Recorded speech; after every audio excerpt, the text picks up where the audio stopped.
एक समय की बात है। एक गांव में एक मूर्तिकार रहता था। मूर्तिकला के प्रति अत्यधिक प्रेम के कारण उसने अपना संपूर्ण जीवन मूर्तिकला को समर्पित कर दिया। परिणामतः वह इतना पारंगत हो गया कि उसकी बनाई हर मूर्ति जीवंत प्रतीत होती थी। उसकी बनाई मूर्तियों को देखने वाला उसकी कला की भूरी भूरी प्रशंसा करता था।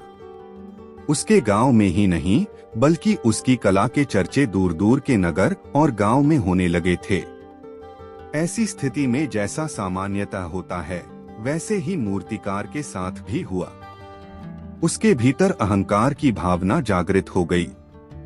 वह स्वयं को सर्वश्रेष्ठ मूर्तिकार मानने लगा। उम्र बढ़ने के साथ जब उसका अंत समय निकट आने लगा तो वह मृत्यु से बचने की युक्ति सोचने लगा। वह किसी भी तरह स्वयं को यमदूत की दृष्टि से बचाना चाहता था ताकि वह उसके प्राण न हर सके। अंततः उसे एक युक्ति सूझ ही गई।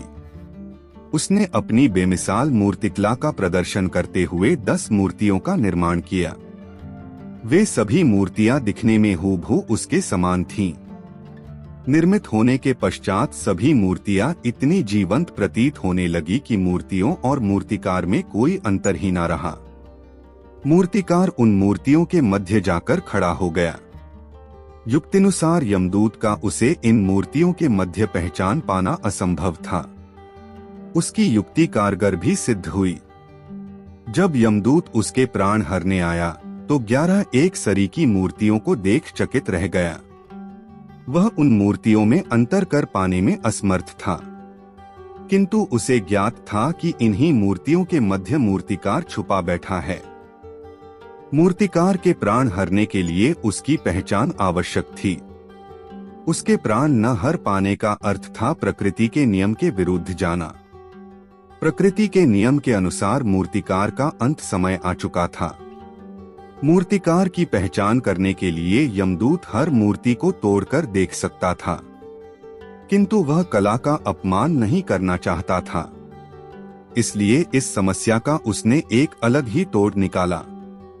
उसे मूर्तिकार के अहंकार का बोध था। अतः उसके अहंकार पर चोट करते हुए वह बोला, वास्तव में सब मूर्तियां कलात्मकता और सौंदर्य का अद्भुत संगम है। किंतु मूर्तिकार एक त्रुटि कर बैठा। यदि वो मेरे सम्मुख होता तो मैं उसे उस त्रुटि से अवगत करा पाता। अपनी मूर्ति में त्रुटि की बात सुन अहंकारी मूर्तिकार का अहंकार जाग गया। उससे रहा नहीं गया और झट से अपने स्थान से हट गया और यमदूत से बोला, त्रुटि?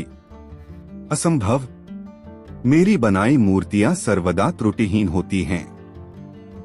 यमदूत की युक्ति काम कर चुकी थी। उसने मूर्तिकार को पकड़ लिया और बोला, बेजान मूर्तियां बोला नहीं करती और तुम बोल पड़े। यही तुम्हारी त्रुटि है कि अपने अहंकार पर तुम्हारा कोई बस नहीं। यमदूत मूर्तिकार के प्राण हरकर यमलोक वापस चला गया। अहंकार विनाश का कारण है, इसलिए अहंकार को कभी भी खुद पर हावी नहीं होने देना चाहिए। एक बार एक छोटी सी बच्ची हाथ में मिट्टी की गुल्लक लिए भागती हुई एक दवाई की दुकान पर गई। वह काफी देर तक वहां पर खड़ी रही, लेकिन दुकानदार का ध्यान उस पर नहीं गया क्योंकि वहां पर काफी भीड़ थी। उसने दुकानदार को कई बार बुलाया, लेकिन दुकानदार का ध्यान उस पर नहीं गया क्योंकि वहां पर भीड़ बहुत थी। फिर उस बच्ची को गुस्सा आया और अपने मिट्टी की गुल्लक को वहीं काउंटर पर जोर से रख दिया। इसके बाद दुकानदार और वहां पर खड़े सभी लोग उस बच्ची की तरफ देखने लगे। दुकानदार ने उस बच्ची से पूछा, बेटे आपको क्या चाहिए? तो वह बड़े ही भोलेपन से बोली, मुझे एक चमत्कार चाहिए। यह सुनकर दुकानदार को कुछ समझ में नहीं आया और न ही वहां पर खड़े लोगों को कुछ समझ में आया। सभी उसकी तरफ देखने लगे। फिर दुकानदार ने उससे कहा कि बेटे चमत्कार तो यहाँ पर नहीं मिलता है। तो बच्ची को लगा कि वह उसे झूठ बोल रहा है। उसने कहा कि मेरे गुल्लक में बहुत पैसे हैं, बताओ आपको कितने पैसे चाहिए? मैं आज यहाँ से चमत्कार लेकर ही जाऊंगी। तभी काउंटर पर खड़े एक आदमी ने उससे पूछा कि बेटी क्यों चाहिए तुमको चमत्कार। तब उस बच्ची ने अपनी कहानी बताई। अभी कुछ दिन पहले मेरे भाई के सर में बहुत तेज दर्द हुआ। मेरे पापा मम्मी उसको हॉस्पिटल ले गए। उसके बाद कई दिन तक मेरा भाई घर नहीं आया। मैंने बहुत बार अपने पापा से पूछा लेकिन उन्होंने मुझे कुछ नहीं बताया। वो बार बार यही बोलते रहे कि वह कल आ जाएगा, लेकिन वह अभी तक घर नहीं आया है। तभी मैंने देखा कि मम्मी रो रही थी और पापा उनसे कह रहे थे कि हमारे बेटे के इलाज और दवाइयों के लिए जितने पैसे चाहिए उतने पैसे मेरे पास नहीं हैं। अब उसको कोई चमत्कार ही बचा सकता है। तब मुझे लगा कि मेरे पापा के पास अगर पैसे नहीं भी हैं तो क्या हुआ, मेरे पास तो है। इसलिए मैंने जितने भी पैसे जोड़ रखे थे वह सारे पैसे लेकर मैं इस दवाई की दुकान पर आई हूँ ताकि चमत्कार खरीद सकूं। फिर उस आदमी ने बच्ची से पूछा कि कितने पैसे हैं तुम्हारे पास। यह सुनते ही बच्ची ने गुल्लक उठाई और जमीन पर पटककर उसे फोड़ दिया और पैसे गिनने लग गई। वहां पर खड़े सभी लोग उसे देख रहे थे। थोड़ी देर बाद उसने सारे पैसे इकट्ठे किए और बोली, मेरे पास पूरे 19 रुपए हैं। वो जो आदमी वहां पर खड़ा था वह थोड़ा सा मुस्कुराया और बोला, अरे तुम्हारे पास तो पूरे पैसे हैं, इतने का ही तो आता है चमत्कार। यह सुनकर वह बच्ची बहुत खुश हो गई और बोली, चलो मैं आपको अपने पापा से मिलवाती हूँ। बाद में पता लगा कि वह आदमी कोई आम आदमी नहीं था, बल्कि एक बहुत बड़ा न्यूरो सर्जन था और उसने सिर्फ 19 रुपए में उसके भाई की सर्जरी कर दी। उसका भाई कुछ दिन बाद ठीक हो करके घर वापस आ गया। फिर कुछ दिन बाद वह बच्ची, उसका भाई, उसके पापा और मम्मी चारों एक साथ बैठे हुए थे और बात कर रहे थे।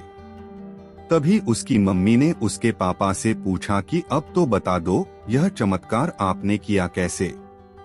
तब उन्होंने अपनी बेटी की तरफ देखकर कहा, चमत्कार मैंने नहीं, इसने किया है। तो यहाँ पर एक बहुत बड़ा सबक है जो हम उस छोटी सी बच्ची से सीख सकते हैं। जिंदगी में कभी कभी ऐसा होता है कि हमको कोई रास्ता नजर नहीं आ रहा होता है और हम लोग हिम्मत हार जाते हैं। तब हमारे अंदर एक बच्चा होता है जो कोशिश करने से कभी पीछे नहीं हटता है। वह हार मानने को तैयार ही नहीं होता है क्योंकि उसको ना शब्द समझ नहीं आता है। वह बच्चा जिसके लिए कुछ भी नामुमकिन नहीं है, क्योंकि वह हर हाल में कोशिश करता ही रहता है। एक बार एक बहुत बड़ा बिजनेसमैन एक छोटे से गांव में जाना चाहता था। उसका मकसद होता है उस गांव में एक बड़ी सी फैक्ट्री लगाना। वह एक ऐसी जगह पर पहुंच जाता है जहां पर उसके सामने एक नदी होती है और उस नदी के सामने वह गांव होता है। अब उसके सामने दो रास्ते थे। पहला यह कि वह सड़क के रास्ते घूमकर उस गांव तक पहुंचे, जिसमें लगभग 10 घंटे लगेंगे क्योंकि वहां तक पहुंचने का कोई सीधा रास्ता नहीं था।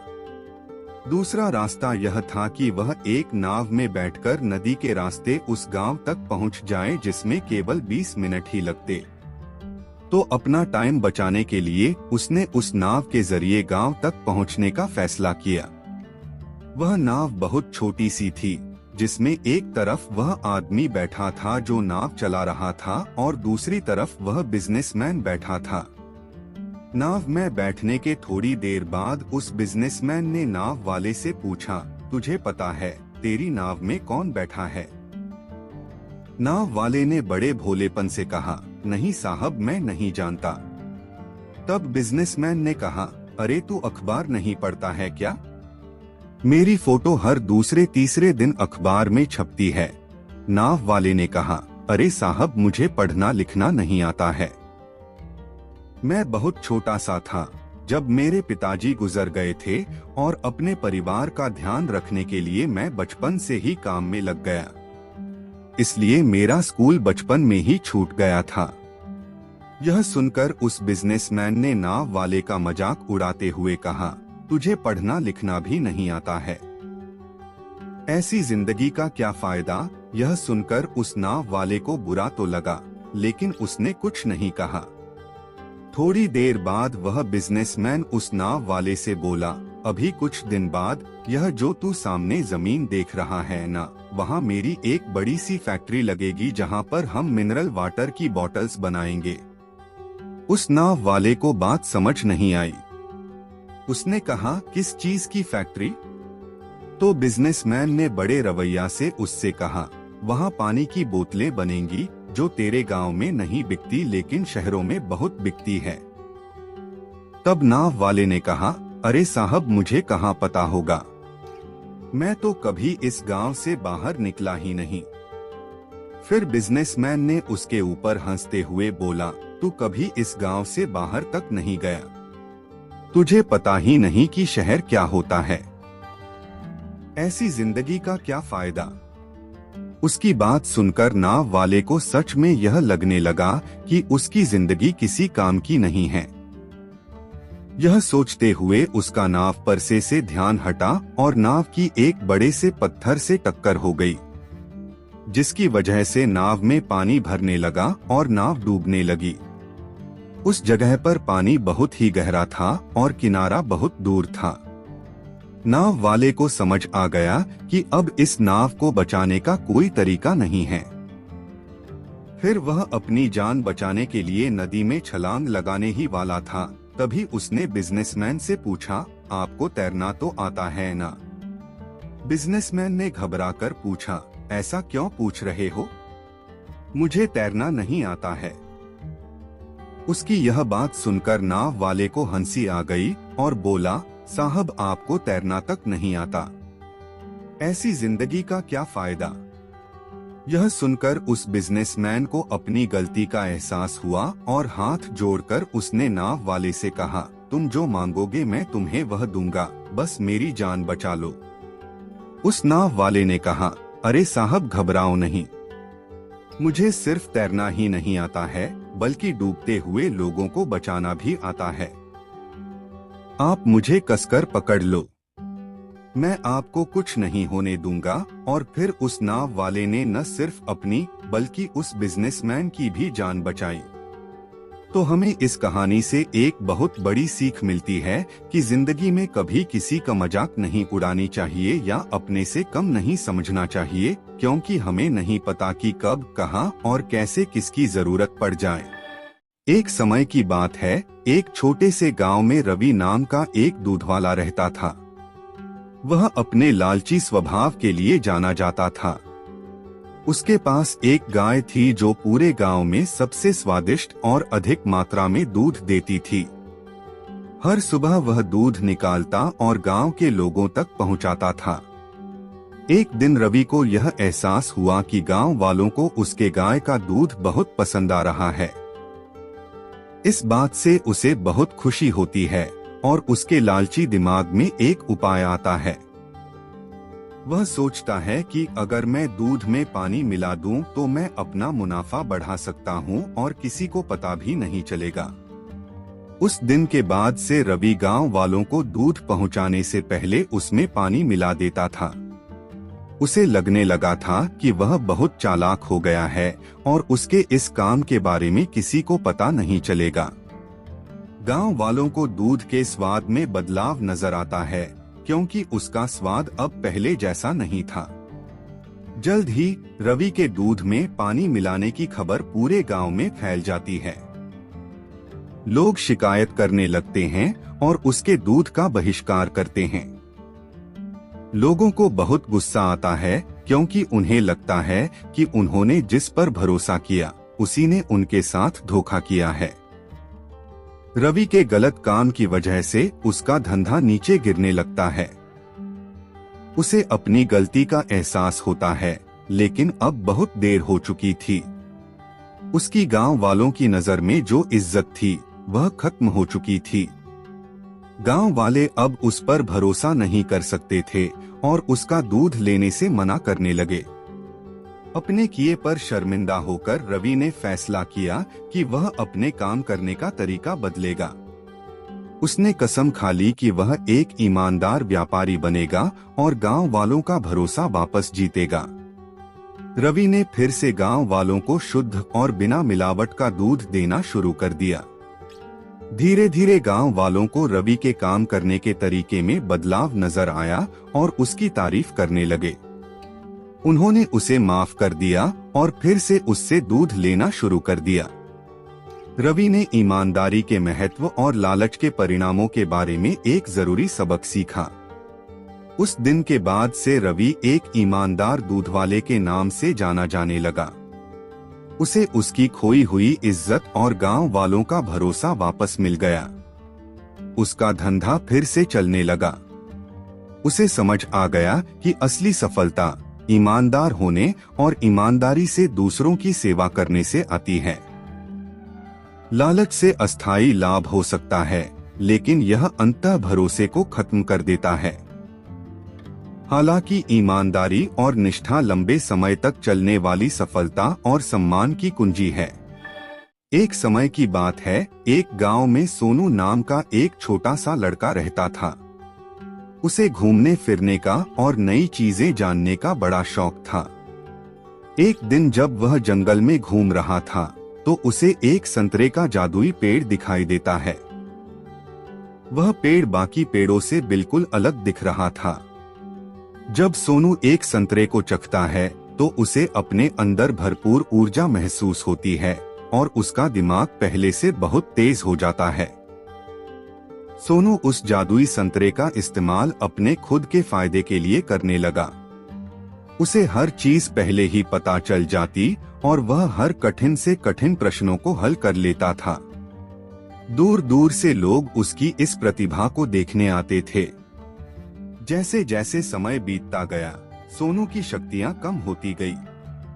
पेड़ पर संतरों की चमक भी कम हो रही थी और धीरे धीरे उनकी भी शक्तियां खत्म होने लगी थी। जल्दी ही सोनू को यह एहसास होता है कि वह अपनी खुद की प्रतिभा को नजरअंदाज करते हुए जादुई संतरे की शक्ति पर बहुत ज्यादा निर्भर हो गया है। सोनू को अपनी गलतियों का एहसास होता है और वह जादुई संतरे के पेड़ के पास वापस जाता है। वह अपने लालची स्वभाव के लिए माफी मांगता है और वादा करता है कि अपनी काबिलियत का उपयोग वह अच्छे कामों के लिए करेगा। फिर अचानक से पेड़ के बचे हुए संतरों में वापस चमक आ जाती है। उस दिन के बाद से सोनू यह समझ गया कि असली शक्ति हमारे अंदर ही होती है और हम अपनी खुद की कौशल और प्रतिभा का इस्तेमाल करके ही दुनिया में बदलाव और खुशी ला सकते हैं। हमें सफलता प्राप्त करने के लिए किसी जादू या शक्ति के बाहरी स्रोतों पर निर्भर नहीं रहना चाहिए, बल्कि हमें अपनी क्षमताओं को बढ़ाने पर ध्यान देना चाहिए और उनका उपयोग करके दुनिया में सकारात्मक बदलाव लाना चाहिए।